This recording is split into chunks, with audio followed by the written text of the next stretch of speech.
तो जो साउंड या नॉइज आपको सुनाई देता है, तो उसका मेन साइंटिफिक वे क्या है उसका सुनने का। तो इसमें आपका जो कान है उसके जो मेन पार्ट रहते हैं आउटर ईयर, मिडल ईयर और इनर ईयर। तो इसका मैकेनिज्म क्या है, तो आउटर ईयर क्या करता है, साउंड रिसीव करता है और वो ट्रांसमिट करता है ईयर ड्रम को।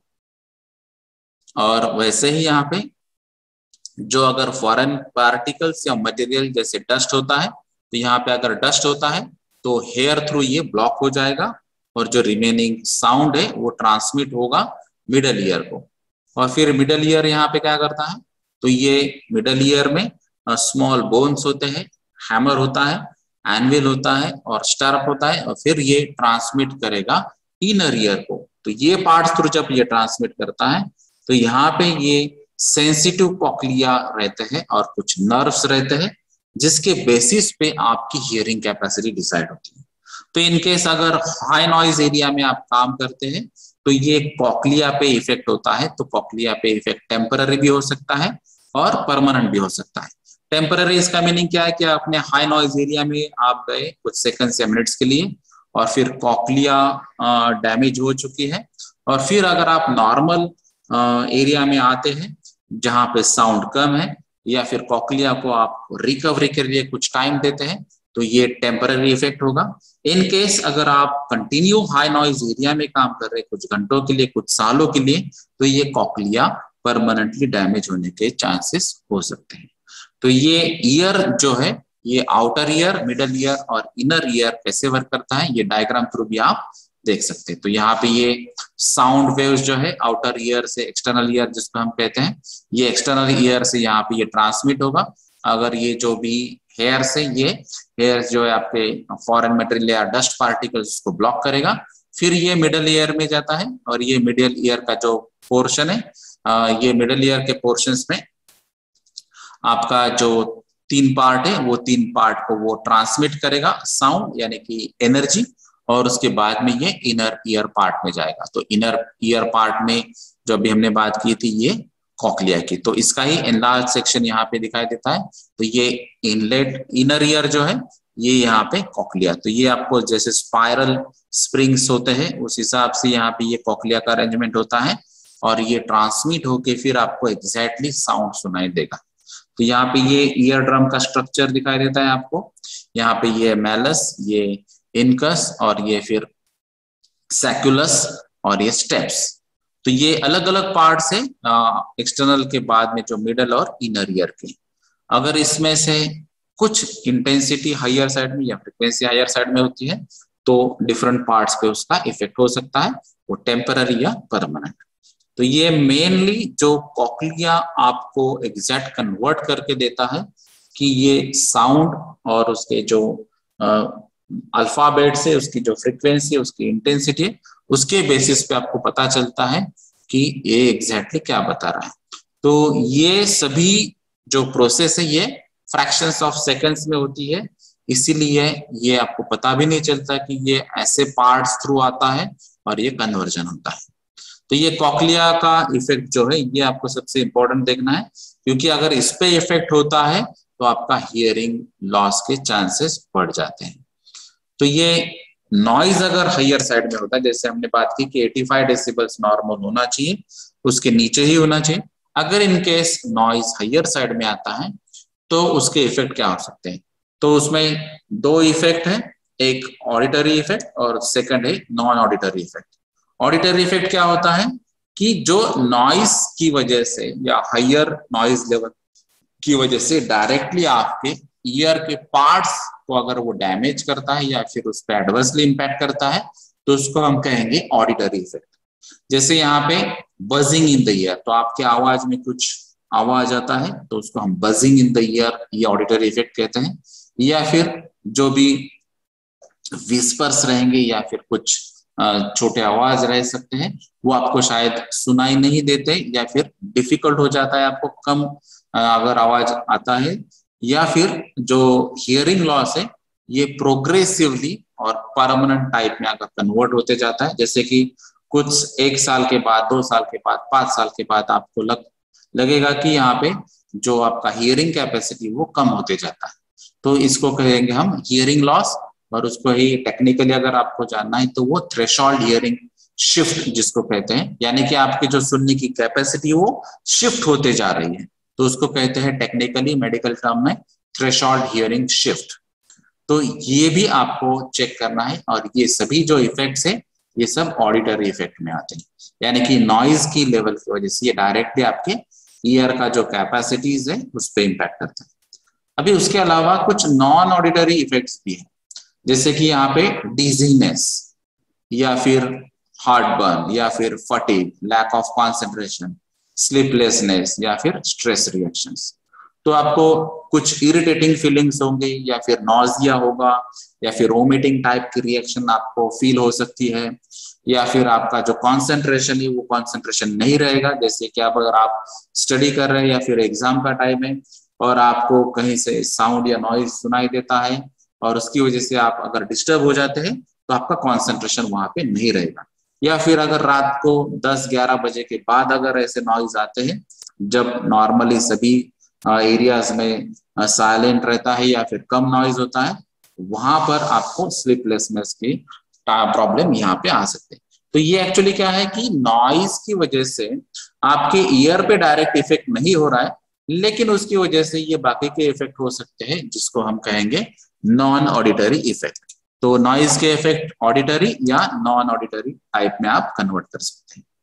अभी जो परमिसिबल नॉइज लेवल्स होते हैं इसके लिए जैसे अभी हमने बताया था कि इसके लिए अलग अलग रेफरेंसेस है, आपको एमपीसीबी या CPCB, Maharashtra pollution control board या स्टेट पोल्यूशन कंट्रोल बोर्ड या सेंट्रल पोल्यूशन कंट्रोल बोर्ड या फैक्ट्री एक्ट या महाराष्ट्र फैक्ट्री रूल, या फिर अगर आपको इंटरनेशनल लेवल पे चेक करना है तो ओशास के कुछ रूल हैं, एसीजीएच के कुछ रूल्स हैं। तो ये बहुत सारे ऐसे रेफरेंसेस है या फिर स्टैंडर्ड्स है जो कोड्स ऑफ प्रैक्टिस हम नॉर्मली यूज करते हैं, उसके लेवल्स अलग अलग हो सकते हैं। तो थोड़ा बहुत प्लस माइनस रेंज यहाँ पे चेंज होगा, लेकिन नॉर्मली जो हम फॉलो करते हैं तो 8 आवर्स के लिए 85 डेसिबल्स, 4 आवर्स के लिए 88 डेसिबल्स, 2 आवर्स के लिए 91 डेसिबल्स, 1 आवर के लिए 94 और हाफ एन आवर के लिए 97 डेसिबल्स हम नॉर्मली परमिट कर सकते हैं। इसका ये क्लियर कट मीनिंग है कि 100 डेसिबल्स या उससे ज्यादा अगर नॉइज होता है तो कुछ सेकंड्स या कुछ मिनट्स के लिए वो ठीक है, लेकिन जब हाफ आवर की बात करेंगे हम तो उससे नीचे ही डेसिबल साउंड होना चाहिए या फिर नॉइज होना चाहिए। तो इसमें भी कुछ ऐसे इश्यूज है जैसे कि इम्पल्स नॉइज होता है या फिर कंटिन्यूअस नॉइज होता है। तो कुछ लीगल रेफरेंसेस में ये भी बात कही है कि इम्पल्स साउंड होता है तो उसके लिमिट्स अलग, अगर कंटिन्यूअस साउंड होता है तो उसके लिए यूनिट्स अलग, यानी कि परमिसिबल लिमिट्स अलग होते हैं। तो जैसे यहाँ पे महाराष्ट्र स्टेट में महाराष्ट्र फैक्ट्री रूल में भी ये मेंशन किया है और जो फैक्ट्री एक्ट है उसमें भी मेंशन किया है। तो शेड्यूल में भी इम्पल्स नॉइज के लिए अलग जो डेसिबल्स के लिमिट है वो मेंशन किया है और कंटिन्यूअस के लिए अलग से मेंशन किया है, क्योंकि कुछ फैक्ट्रीज या इंडस्ट्रीज में ऐसे कुछ ऑपरेशंस होते हैं कि जहाँ पे नॉइज जनरेट ही होने वाला है, उसके अलावा उसको कोई ऑप्शन नहीं है, तो वहां पे आपको फिर अलग अलग मेथड अडॉप्ट करनी होगी। तो ये हम मेथड के बारे में या कंट्रोलिंग टेक्निक के बारे में बाद में बात करेंगे। तो ये एक्चुअली हियरिंग कंजर्वेशन प्रोग्राम क्या होना चाहिए आपके इंडस्ट्रीज में। तो आपको ये नॉइज जहाँ पे जनरेट हो रहा है या फिर आपको अनकंफर्टेबल फील हो रहा है तो उसके लिए आपको कंटिन्यूअस मॉनिटरिंग करना चाहिए। तो जहां पर आपका वर्क प्लेस है तो वर्क प्लेस मॉनिटरिंग टेक्निक में नॉइज मेजरमेंट ये कंपलसरी होता है, जैसे यहाँ पे नॉइज सर्वे जिसको बोलते हैं। और सेकंड जो है वो पर्सनल लेवल पे, अगर कोई पर्सन ऐसा है कि वो हाई नॉइज एरिया में नॉर्मली जाता है तो यहाँ पे पर्सनल लेवल पे उसका नॉइज मॉनिटरिंग होना चाहिए। अगर आपके एक पर्टिकुलर डिपार्टमेंट में ही नॉइज जनरेट होता है, जैसे हमने बताया था कि कंप्रेसर रूम है, बॉयलर रूम है या फिर ब्लोअर की रूम है या फिर कोई पंचिंग मशीनरीज या पंचिंग प्रेस है या फिर कोई हैमरिंग टेक्निक यूज करते हैं, तो ऐसे अगर जो डिपार्टमेंट या सेक्शंस है वहां पे आपको ये कंटिन्यू बेसिस पे मॉनिटरिंग करना चाहिए और नॉइज मेजर करते रहना चाहिए। अभी ये जो नॉइजेस जनरेट होते हैं चाहे वो पर्सनल लेवल पे अगर हमने मॉनिटरिंग की तो उसका हेल्थ पे इम्पैक्ट क्या होता है ये भी आपको चेक करना है। अगर आपको पता चले कि 85 डेसिबल्स प्लस का नॉइज का एक्सपोजर ये पर्सन को आता है, तो उसका जो इफेक्ट है वो क्या हो सकता है। तो इसके लिए जो हमने रिकमेंड किया था कि ऑडियोमेट्री टेस्ट होती है। तो ऑडियोमेट्री टेस्ट में क्या होता है कि आपका एक कंपार्टमेंट होता है और वो कंपार्टमेंट एकॉस्टिक थ्रू डिजाइन किया गया है, यानी कि इसका जो बाहर का साउंड है उसका इम्पैक्ट यहाँ पे नहीं होना चाहिए और अंदर का साउंड का बाहर भी आना नहीं चाहिए। तो ये आपका जो केबिन है, ये केबिन यहाँ पे डिजाइन होता है और ये केबिन में आपको ग्लास या कोई प्लास्टिक पार्टीशन होता है जिसके थ्रू जो डॉक्टर से वो डॉक्टर साहब से कम्युनिकेट कर सकते हैं।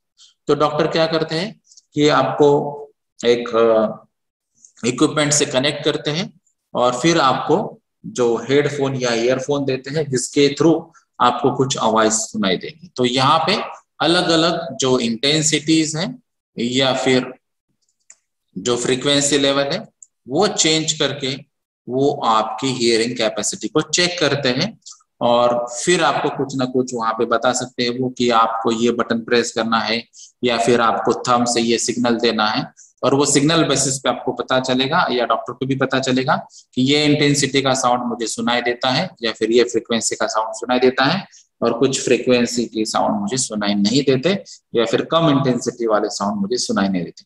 तो जो भी आपका रिजल्ट या कंफ्यूजन आएगा उसके बेसिस पे वहां पे ऑडियोमेट्री टेस्ट थ्रू आपको पता चलेगा कि आपका हियरिंग लॉस कितना हुआ है, कितने डेसिबल्स में हुआ है।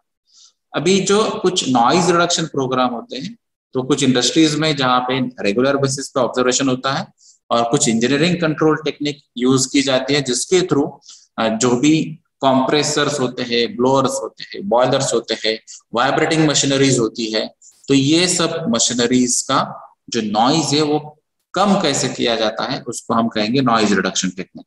तो ऐसे कुछ प्रोग्राम्स भी यहाँ पे रन होते हैं जहाँ पे स्पेशली यहाँ पे हाई नॉइज एरिया वाले जो इंडस्ट्रीज है वहां पे ये प्रोग्राम रन होने चाहिए। तो इसके लिए कुछ टेक्निक्स भी आप यूज कर सकते हैं या फिर रिप्लेसमेंट, मेंटेनेंस, ओवरऑलिंग, ये टेक्निक्स भी आप यूटिलाइज करेंगे।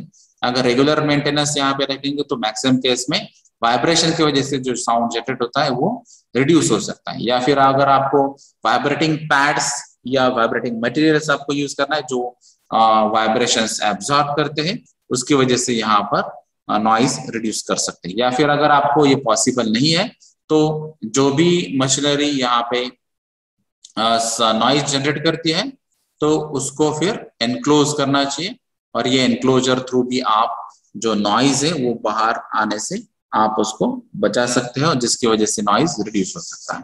तो ये अलग अलग कंट्रोलिंग मेजर्स आप यहाँ पे अप्लाई कर सकते हैं।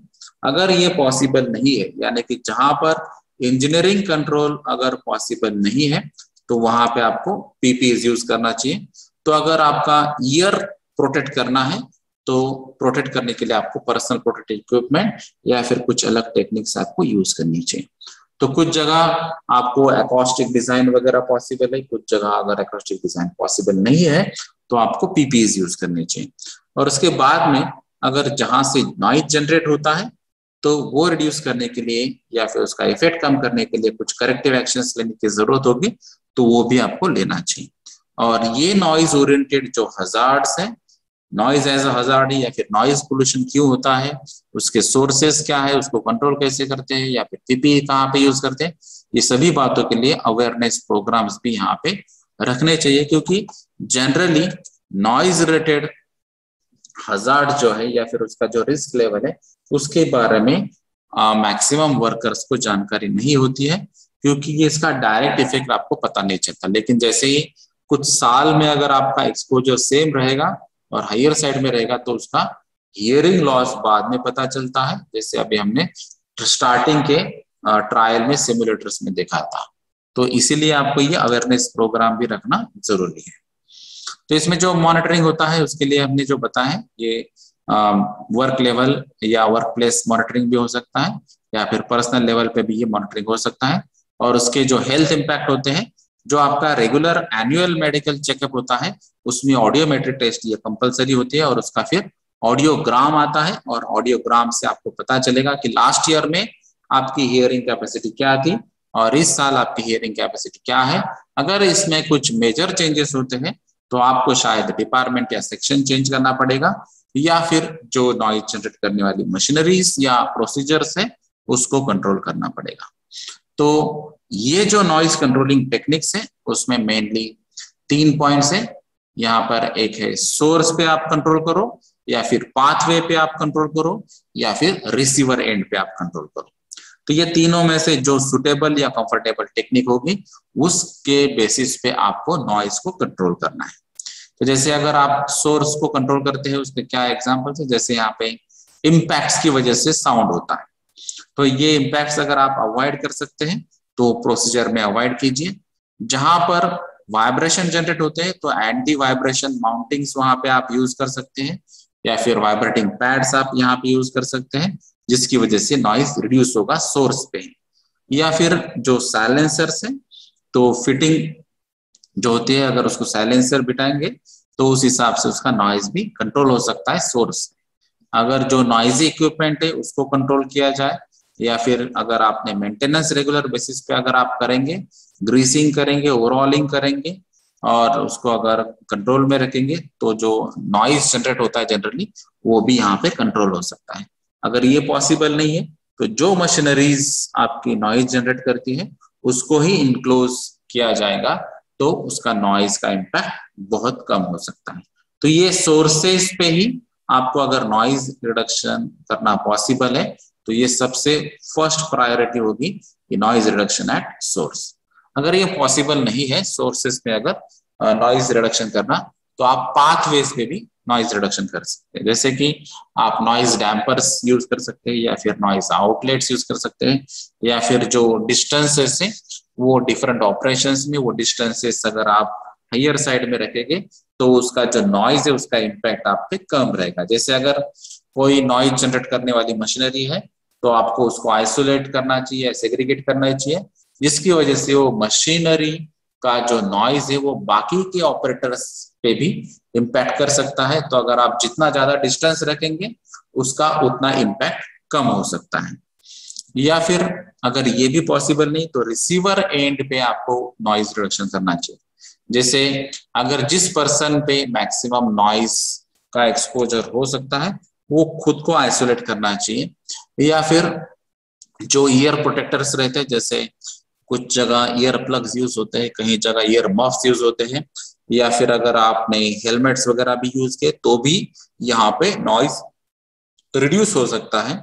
तो अगर आपका हेलमेट ही इसी तरह होगा कि वहां पे ऑटोमेटिकली ईयर प्रोटेक्ट होंगे और नॉइज रिड्यूस होगा तो वो भी आप यूज कर सकते हैं।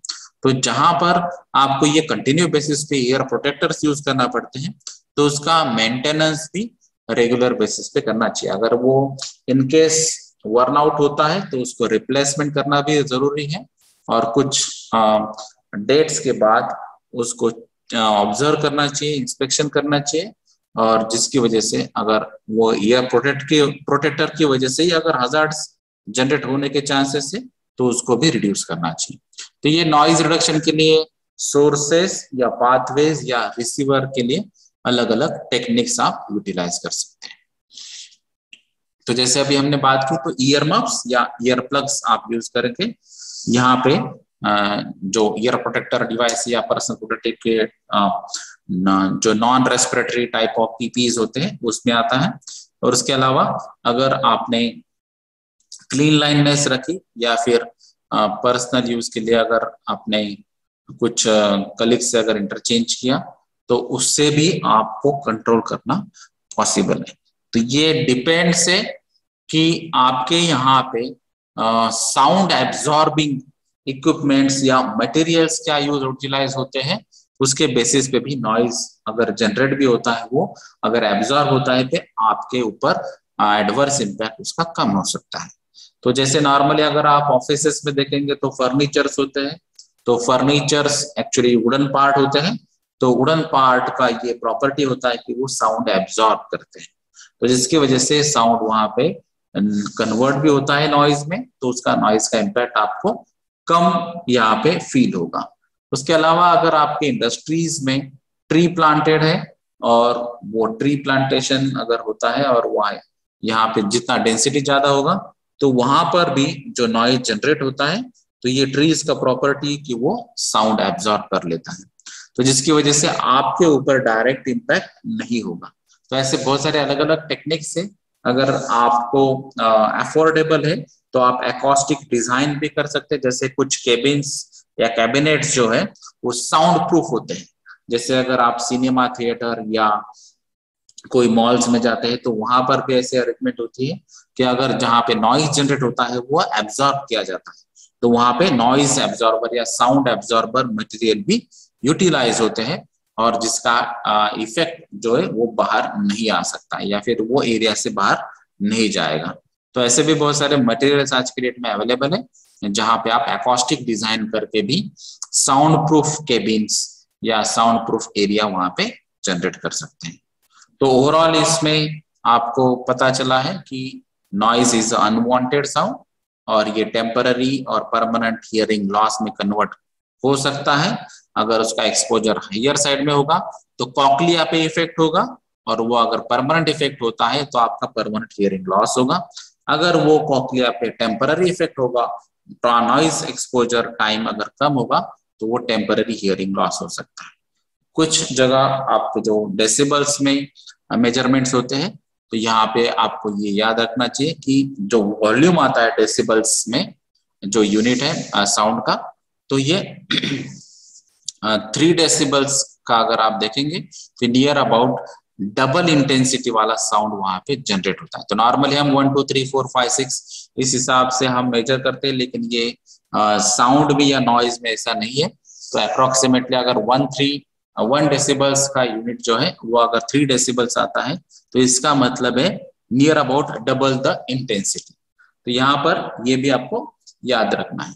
उसके अलावा जो 85 डेसिबल्स का हमने यूनिट बताया कि वो हाई नॉइज एरियाज में हम उसको डिफाइन कर सकते हैं, और इसको अगर कंट्रोल करना है तो इसके लिए अलग अलग सोर्स पाथवेज का हमने फाइंड आउट किया है। उसके अलावा अगर आपने ये पॉसिबल नहीं है तो आपको ईयर प्रोटेक्टर यूज करना है, और जो ऑडियोमेट्री टेस्ट है आपको रेगुलर बेसिस पे या एटलीस्ट 6 मंथ्स या 1 ईयर में आपको ऑडियोमेट्री टेस्ट करनी, जिसकी वजह से आपको पता चले यहाँ पे कोई हियरिंग लॉस का इश्यू आपके साथ नहीं हुआ है।